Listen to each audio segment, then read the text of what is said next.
Alright, so just a bit more detail on the wrist releases. So we're going to have a close-up here. So I talked before about the door. That's the door, that gap between James's thumb and finger. Obviously sometimes people have really big hands.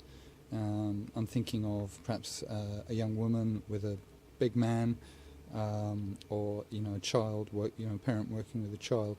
So if James had really big hands, I'll see if I can do it on James's wrist. So if I take James's wrist, yeah, my hands are big enough. So the door is, there's no gap there. You see, I can get over there, and I'm holding quite tightly now. See, it's squeezing his skin. So there's no gap, but this is still the door. This is the way out. Okay, so if James just grips again, that's the door. That's what you're looking for. And then the two edges of the forearm, if James can just indicate, because I'm holding a camera, you can just draw the lines of you can just indicate that that's it, the inner edge and the outer edge. Much easier to feel the outer edge. You've got two bones there, right? There's a thumb side, which I believe is the radius, and then the outer side is the ulna. So what I'm going to do is, so at the moment I'm flat, so this is me rotating the arm inside, and you can almost always do that. Even if James has a really strong grip, I can usually get just that small movement. I just want to align that. It may be that you're already lined up. So now I've got the thumb side, that bone that goes all the way from my elbow down to my thumb, is like a knife edge that's looking to break out through the door.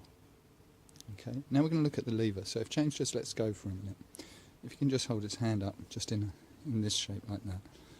So this is the open hand. Okay, so just don't grip for the moment, just keep it open. So the lever is this action. It's this action like this.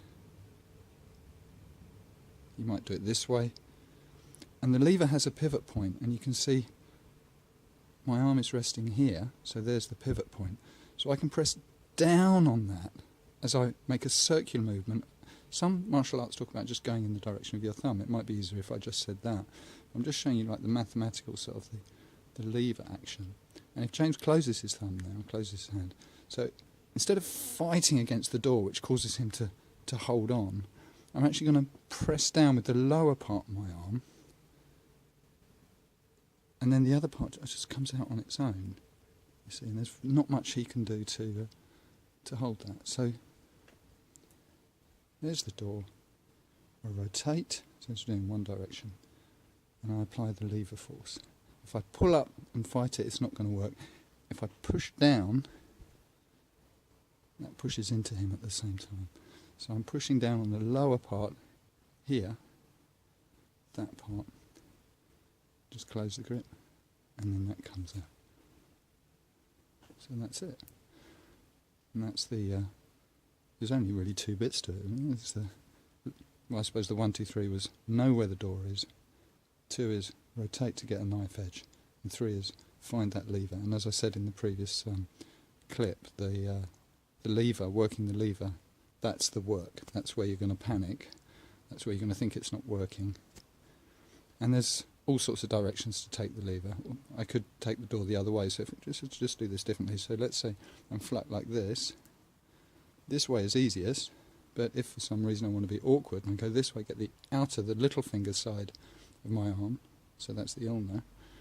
Now I'm going to look for the lever. Again, I'm going to look in the same place, press down against that, and the hand just comes out. I think going this way would be very awkward, but it's still probably doable. But yeah, so it's just the lever. Either way the hand is. It's like a bar with a fulcrum point. That's it. That's just a bit more detail so you can do that partner work.